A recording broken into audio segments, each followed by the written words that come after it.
Shalom saudaraku yang dikasihi Tuhan, berjumpa lagi dengan saya Eka Sago dalam channel ini. Pada kesempatan ini saya akan bicara soal iman dan hikmat. Sebelumnya saya akan baca di dalam Yakobus 1 ayat 2 sampai 4 saja. Saudara-saudaraku, anggaplah sebagai suatu kebahagiaan apabila kamu jatuh ke dalam berbagai-bagai pencobaan. Sebab kamu tahu bahwa ujian terhadap imanmu itu menghasilkan ketekunan. Dan biarkanlah ketekunan itu memperoleh buah yang matang. Dan supaya kamu menjadi sempurna dan utuh dan tak kekurangan satu apapun. Iman dan hikmat. Dalam perjalanan kehidupan kekristenan, iman dan hikmat itu sangat dibutuhkan. Karena iman dan hikmat itu dia sepertinya berjalan beriringan. Kalau orang Kristen punya iman tapi tidak punya hikmat, itu juga salah. Kalau orang Kristen tidak punya hikmat tapi punya iman, itu juga salah. Orang percaya harusnya punya iman, juga dia punya hikmat. Mengapa iman dan hikmat ini sangat penting? Misalnya seperti apa yang diumpamakan oleh Yakobus ini. Yakobus menggambarkan, saudara-saudara, anggaplah sebagai suatu kebahagiaan apabila kamu jatuh ke dalam berbagai-bagai pencobaan. Coba kalau kita pikirkan, bagaimana kita bisa bersuka cita apabila kita masuk ke dalam berbagai-bagai pencobaan? Siapa yang bahagia kalau menderita? Siapa yang bahagia kalau dia mengalami banyak masalah? Siapa yang bahagia kalau dia banyak menderita, sakit, dan lain sebagainya? Tentu ini sangat sulit. Tapi di sini soal apa? Anggaplah sebagai suatu kebahagiaan. Kata anggap di sini bicara soal apa? Persepsi. Bagaimana kita memikirkan, bagaimana kita memandang setiap apa yang terjadi dalam hidup ini. Kalau kita memandang itu dengan pikiran yang positif, maka kita akan memandang penderitaan atau ujian pencobaan terhadap hidup kita itu suatu membahagiakan dalam kehidupan kita. Tapi kalau seandainya kita punya persepsi, kita menganggap apabila kita masuk dalam penderitaan dan dalam pikiran kita memikirkan sesuatu hal yang negatif. Nah, itulah yang akan membuat kita menjadi sangat mudah putus asa. Kalau kita memikirkan sesuatu yang negatif, maka sesuatu yang membebani hidup kita, itulah yang akan menggerogoti hidup kita. Sehingga kita pasti akan mudah terpuruk. Kita akan mudah kecewa, putus asa, akhirnya kita mengambil jalan pintas. Maka Yakobus sangat tahu bahwa orang yang berjalan di dalam iman, waktu orang beriman berjalan, waktu dia mengalami satu masalah, waktu dia mengalami satu pergumulan yang berat, waktu dia mengalami pencobaan yang sangat banyak, berbagai hal itu, maka dia menganggap segala sesuatunya itu sebagai suatu kebahagiaan. Bapak Ibu yang dikasih Tuhan, saya pikirkan begini, orang bisa bahagia apabila dia melewati pencobaan itu. Tetapi akan menjadi sesuatu yang sangat sulit apabila dia sudah masuk dalam pencobaan, lalu dia tidak bisa keluar dari pencobaan itu. Justru hidupnya semakin menderita.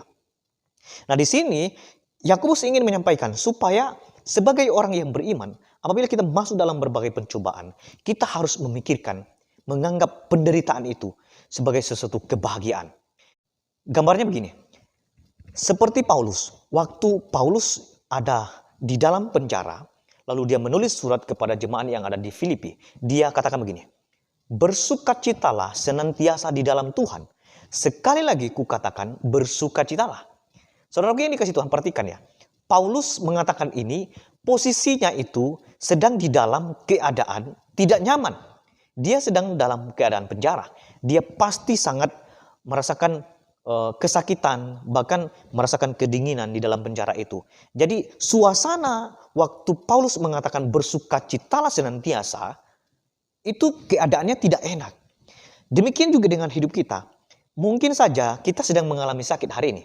Mungkin kita sedang mengalami persoalan yang banyak dalam kehidupan pribadi kita, masalah pribadi kita dengan Tuhan, masalah pribadi kita dengan sesama kita, masalah pribadi kita dengan sesama yang lain, bicara soal ekonomi kita, bahkan masalah pribadi dengan orang tua kita. Nah, keadaan-keadaan itu jangan sampai mempengaruhi kita. Karena kenapa? Kita tahu di balik kesulitan ini ada kebahagiaan yang disediakan oleh Tuhan. Maka iman itu bekerja sehingga kita menganggap segala sesuatu yang mencobai kita, yang membebani hidup kita.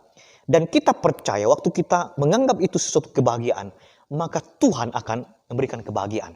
Mengapa kita harus menganggap itu? Sebab kamu tahu bahwa ujian terhadap imanmu itu menghasilkan ketekunan. Jadi Bapak Ibu yang dikasih Tuhan, jadi ternyata pencobaan-pencobaan yang Tuhan izinkan, persoalan-persoalan pergumulan pribadi kita yang Tuhan izinkan itu menghasilkan ketekunan. Saya memberitahukan kepada kita semua bahwa tidak ada kedewasaan iman terjadi di dalam diri seseorang tanpa orang itu melalui atau mengalami pencobaan atau ujian. Jadi ujian atau pencobaan itu menghasilkan orang-orang yang dewasa. Sebaliknya, kalau orang tidak tahan uji, tidak tahan dalam pencobaan, maka orang-orang itu akan mudah mundur. Bahkan dia tidak akan maju dalam kedewasaannya. Lalu ayat yang keempat. Dan biarkanlah ketekunan itu memperoleh buah yang matang, supaya kamu menjadi sempurna dan utuh dan tidak kekurangan satu apapun. Jadi saudaraku yang dikasihi Tuhan, ujian itu sangat penting. Dalam kekristenan kalau tidak ada masalah, maka akan sangat sulit untuk kita boleh datang kepada Tuhan.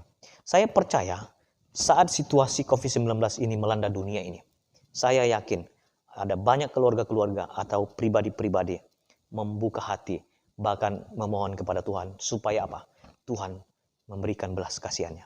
Selain itu kita juga bertekun di dalam doa, kita memohon supaya Tuhan turun tangan atas keadaan ini. Saudaraku yang dikasihi Tuhan, persoalan pergumulan apa yang sedang Anda hadapi saat ini? Mungkin soal ekonomi, soal pekerjaan, soal rumah tangga, soal anak, soal penyakit kah? Atau soal COVID-19 ini? Saya mau kasih tahu kepada kita, anggaplah itu sebagai suatu kebahagiaan apabila itu menimpa kita. Karena kita percaya bahwa Tuhan kita lebih besar daripada semuanya itu. Tuhan kita bisa membebaskan kita sehingga kita bisa keluar dari penderitaan ini.